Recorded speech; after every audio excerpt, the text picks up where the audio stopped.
Welcome to the Denver Gazette Sports Podcast. I'm your host, Chris Schmaedeke, and today we are brought to you by Applewood Plumbing, Heating, and Electric, who have been serving Denver residents for 50 years. They are the proud sponsor of the Colorado Avalanche and this podcast. And on this podcast, we're going to talk about the Colorado Avalanche with Kyle Fredrickson. Kyle, how are you? Good. Nice long homestand, so plenty of chances to watch this team in person, which is always a good thing, even when they're not playing so well, like we might talk about here. Yeah, that's probably the lead topic here of this podcast today is the Avs have lost 4 of 5. And the last time we talked, I think they had won 7 of 8, maybe at that point. Right.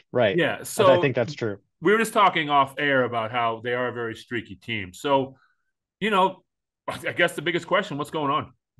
Yeah, I will say I don't think there's any real panic from the Avalanche right now, and that's no surprise based on just their leadership and what this team is about. But it is kind of worth analyzing what's happening right now. I think when you look at what happened before this homestand began, we're about to hit game 3 of 5 games with the Flyers coming into town tomorrow night. But this is a team that has lost 2 overtime games on the road, going to the Coyotes, who are on a hot streak right now, to be fair, and the Ducks.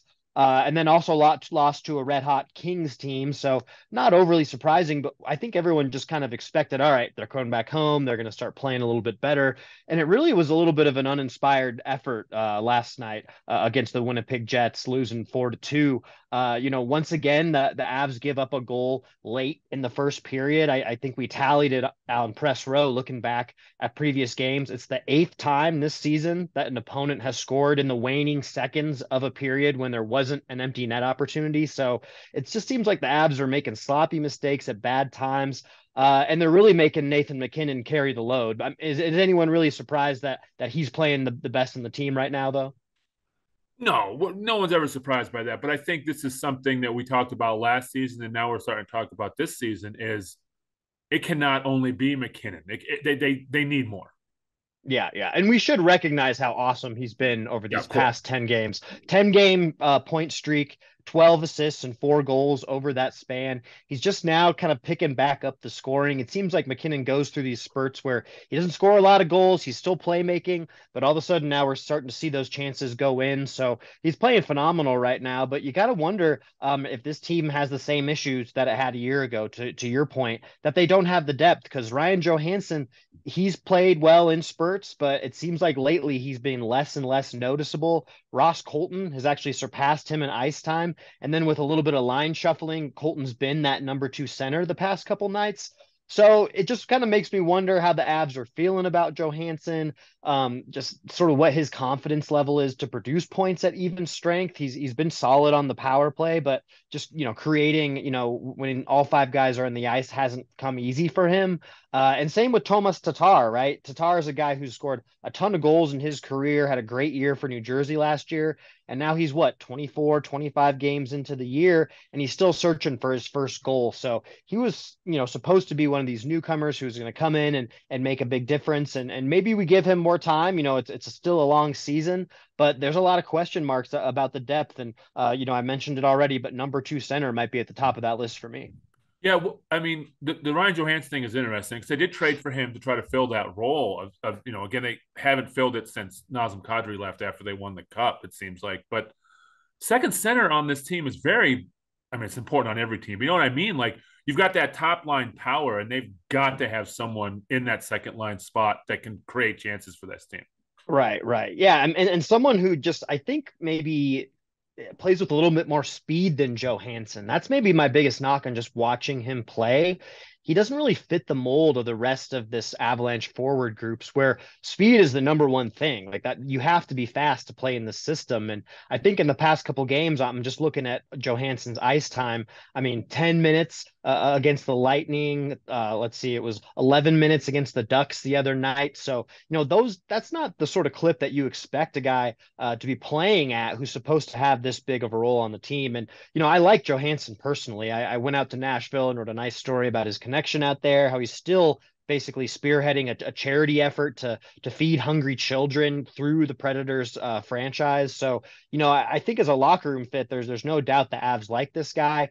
but we'll see what happens as the season progresses. If he truly gets demoted to that bottom six, and I think the team likes how Ross Colton is playing. He creates a lot of chances. He plays with a lot of emotion. But Johansson just doesn't really feel like it right now. And maybe the Avs go out and look for somebody, right? I mean, it's not the. I don't think it's crazy to say that they wouldn't go out and execute a trade to find a guy who fits that mold. I don't really have a ton of names off the top of my head. We'll see how the next couple months go on and which guys' names get floated as possibilities. But the Avs have got to look into doing something. You know, not to rehash more Nazem Kadri stuff, but I just feel like, we all know that the Avs were not going to pay him. They were not going to pay him what he got in Calgary. But man, I think it's so crazy to think that loss still hurts them 2 years later.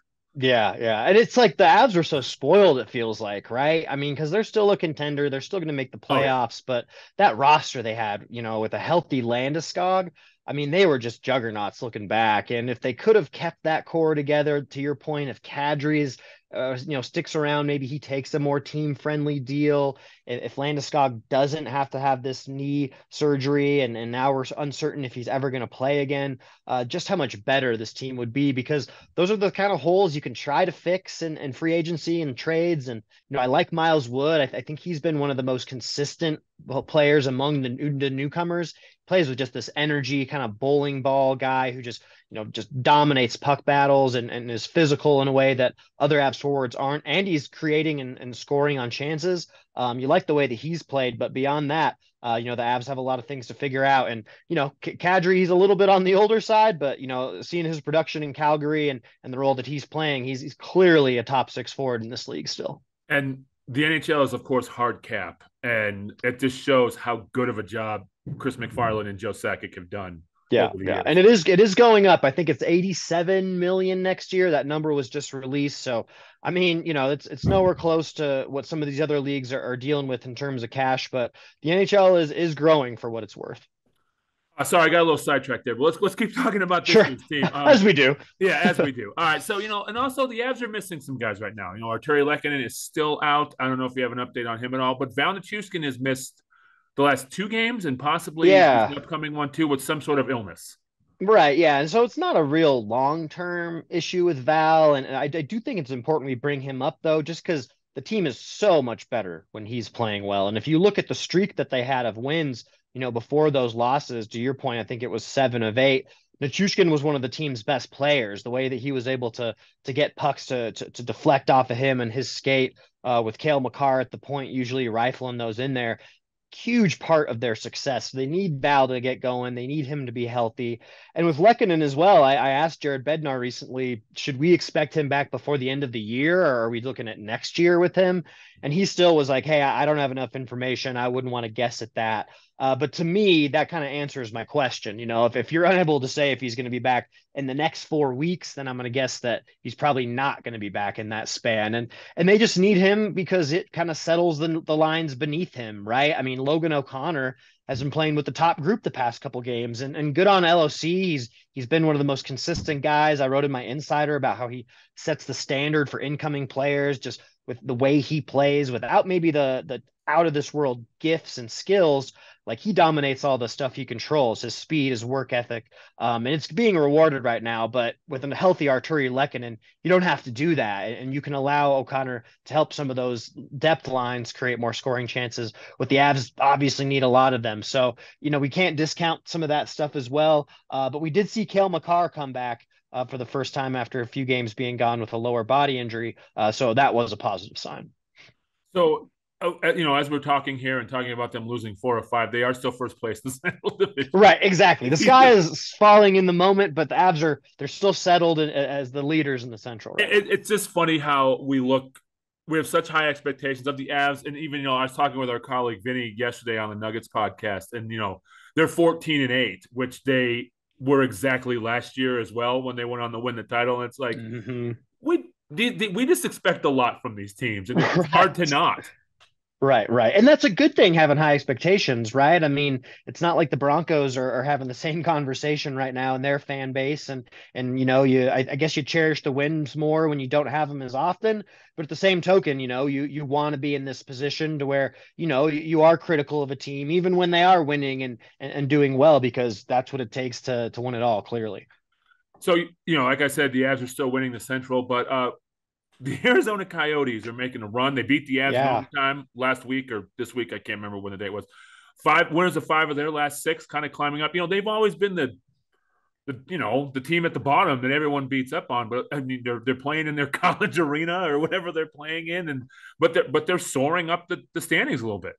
Yeah, and I think it's good for the Central, right? To have a little bit of parity, to have some new teams that are challenging, and yeah, give them credit for doing it in that arena. Because with the Avs coming back, talking with some of the players, especially Jack Johnson, not impressed with what those guys have to deal with in Arizona. Being that, hey, this is a NHL franchise, they should be able to put 10,000, 15,000 people in a building every night, and they can only hold four or five in that little building. So to be able to win that they are the way they are, with the roster they have, they're kind of void of true stars, but they've had a few new guys come into the fold, and some folks that you wouldn't expect scoring goals stepping up. So yeah, it's good to see the Coyotes playing well. And also there's buzz of a new arena. I know that this has been a conversation with them for a while, but I do expect there to be more of a permanent residence in Arizona, because clearly the league is committed to playing there. I mean, after all the failures to get one built, the fact that they're still trying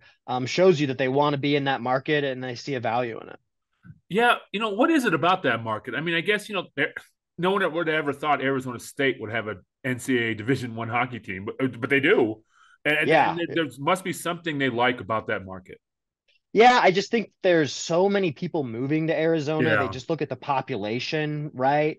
But it's just tough because you have to convince the taxpayers to be bought in to whether or not they're, heavily involved in funding the arena, or they have to sign off on what the city is trying to do to raise those funds. It takes a lot of buy-in. I mean, can you imagine if the same thing was happening here in Colorado, if something at Ball Arena was messed up and the teams couldn't get a deal done? I mean, it'd be preposterous. But I think when you're in more of a, I don't know, we'll call it a retirement state like Arizona, there's maybe a few diehard fans, more folks that are snowbirds and just happy to be in the sunshine, I guess. so they're playing at ASU's arena, right? So they're playing in Right. Tempe.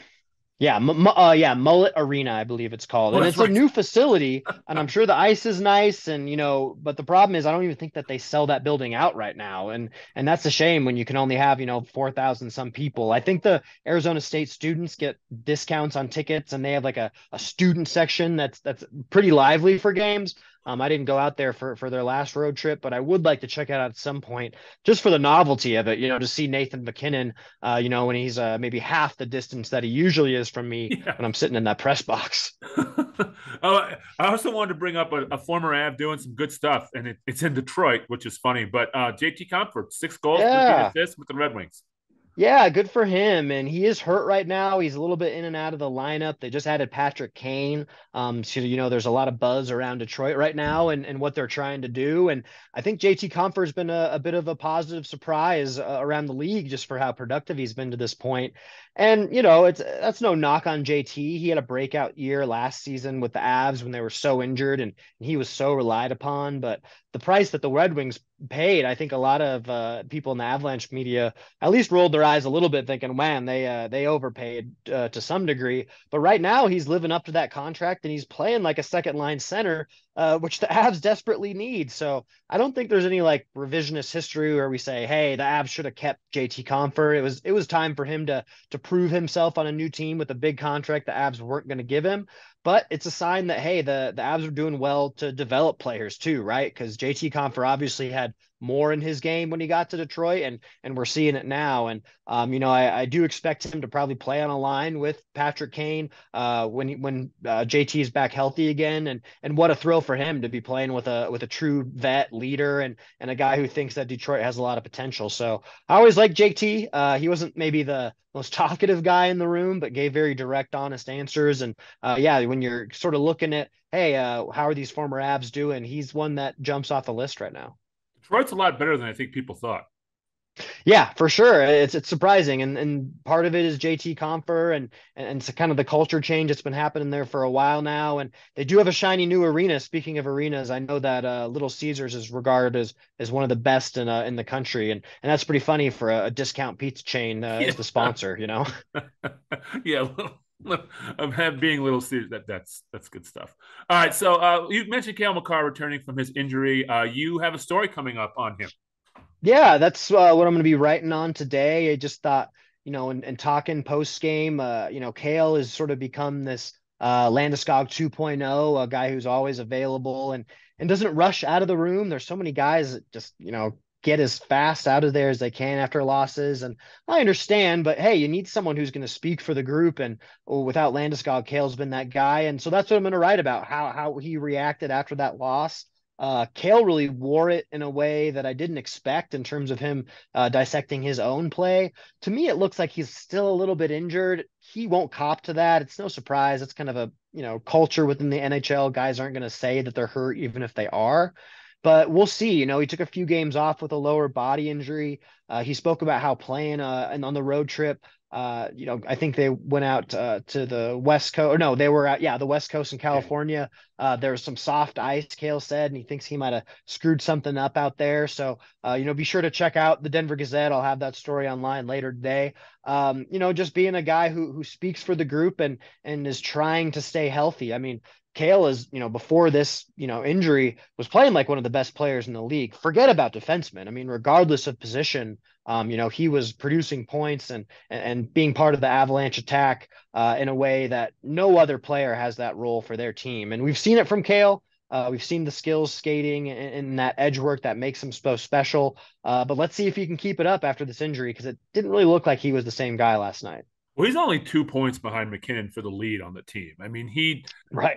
and we mentioned how great McKinnon's been lately, but Makar may be more than just the MVP of the Avs. He could be an MVP candidate for the whole league.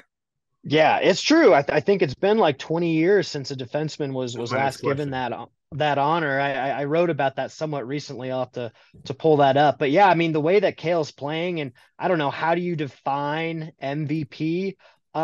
I don't know. I just think you look at what he brings to this squad. It's hard to make a case that there's someone else who's doing more for their team when Kale is the guy. Were you able to find that stat? I just looked it up. It is Chris Pronger in the year 2000. Ah, Pronger, right. With the Blues, right. Yeah, Yes. so I mean you're talking about 23 some years and that makes sense, right? The MVP in all sports has kind of become this That's offensive award, that's the right? With last time even a defenseman was nominated, too. Wow, gotcha. Yeah, so he must have been really good that year. But yeah, I mean, whether it's the Heisman Trophy, the NFL MVP, you're always giving it to a quarterback, the guy who's doing everything for their group.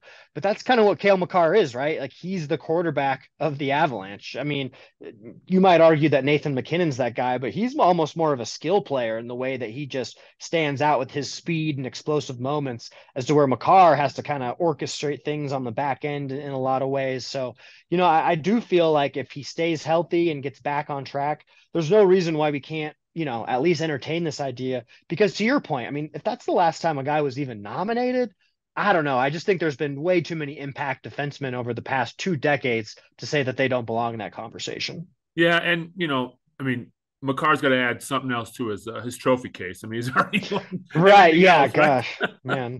I don't know. His house back home in Calgary is probably full at this point. I don't know where his parents have any more room to put stuff. He just keeps winning things. Yeah. Well, no, you met he didn't win the title in college. I think they lost in the Frozen Four, didn't they? And then They he did. came to They the Avs actually like the did next lose. day.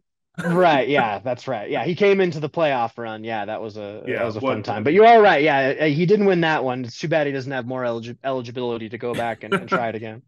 we we're lucky. I mean, there's at least what 2, 3 generational talents on this Avs team that we get to watch. Yeah, it's true. And Makar is tops of them all, man. I just think when you look at the way he plays, it's not there's nothing else really like it. And the fact that the Avs were able to get him at 4 overall, I mean, that's a steal in the grand scheme of things.